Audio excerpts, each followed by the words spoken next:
New TV Telugu. ఇప్పుడు Telangana top 10 చూద్దాం. ఆదిలాబాద్ పట్టణంలో జిల్లా కాంగ్రెస్ పార్టీ కార్యాలయాన్ని పార్టీ శ్రేణులు ఘనంగా ప్రారంభించారు. ఈ సందర్భంగా డీసీసీ అధ్యక్షుడు నరేష్ జాదవ్ పార్టీ జెండాను ఆవిష్కరించి ప్రత్యేక పూజల అనంతరం బాధ్యతలు స్వీకరించారు. ఈ కార్యక్రమంలో మాజీ ఎంపీ సోయం బాపురావు, జిల్లా గ్రంథాలయ చైర్మన్ మల్లెపూల నరసయ్య, నాయకులు శ్రీకాంత్ రెడ్డి, గండ్ర సుజాత, సాజిద్ ఖాన్ తదితరులు పాల్గొన్నారు. భారతదేశ రక్షణతో పాటు ప్రజా సంక్షేమానికి మాజీ ప్రధాని భారతరత్న అటల్ బిహారీ వాజ్పేయి ఎన్నో కీలక నిర్ణయాలు తీసుకున్నారని Telangana chamber of commerce and traders సభ్యుడు రాఘవేంద్రనాథ్ అన్నారు. వాజ్పేయి జయంతి సందర్భంగా ఆయన చిత్రపటానికి పూలమాలలు వేసి నివాళులర్పించారు. ప్రత్యేక తెలంగాణ ఏర్పాటుపై సుష్మా స్వరాజ్కు బాధ్యతలు అప్పగించిన విషయాన్ని ఆయన గుర్తు చేశారు. ఆసియాలోనే రెండో అతిపెద్దదైన మెదక్ సిఎస్ఐ చర్చిలో క్రిస్మస్ వేడుకలు ఘనంగా జరిగాయి. తెల్లవారుజామున ప్రాతకాల ఆరాధనతో మొదలైన ఈ మహోత్సవంలో చర్చి ఆవరణలో సిలువను ఊరేగింపుగా తీసుకువచ్చి ప్రతిష్ఠించారు. భక్తులకు దైవ సందేశాన్ని అందించిన moderator in charge bishop Reuben Mark new year వరకు చర్చిలో ప్రత్యేక ప్రార్థనలు కొనసాగుతాయని తెలిపారు. ఆదిలాబాద్ జిల్లాలో క్రైస్తవులు క్రిస్మస్ వేడుకలను ఘనంగా జరుపుకున్నారు. రవీంద్రనగర్ చర్చిలో జరిగిన వేడుకల్లో మాజీ మంత్రి జోగు రామన్న పాల్గొన్నారు. ఆయన కేక్ కట్ చేసి సంబరాల్లో పాల్గొన్నారు. చర్చి ఫాదర్ ప్రత్యేక ప్రార్థనలు నిర్వహించారు. పలువురు క్రైస్తవులు ఆనందోత్సాహాల మధ్య పండుగను జరుపుకున్నారు.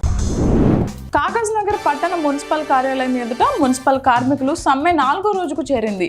సిఐటియు ఆధ్వర్యంలో కార్మికులు ఖాళీ ప్లేట్లతో నిరసన వ్యక్తం చేశారు. సిఐటియు జిల్లా సహాయక కార్యదర్శి వెలిసాల కృష్ణమాచారి మాట్లాడుతూ క్రిస్మస్ పండుగ రోజున కూడా కార్మికులను పస్తులు ఉంచడం సిగ్గుచేటన్నారు. కాగజ్ నగర్ మున్సిపల్లో పనిచేస్తున్న కార్మికులకు గత 4 నెలలుగా వేతనాలు పెండింగ్లో ఉన్నాయని, పిఎఫ్ఈసిఐ బకాయిలు సుమారు 1,50,00,000 చెల్లించాల్సి ఉందన్నారు. కోదాడ బాప్టిస్ట్ చర్చిలో క్రిస్మస్ పర్వదినాన్ని పురస్కరించుకొని ప్రత్యేక ప్రార్థనలు నిర్వహించారు.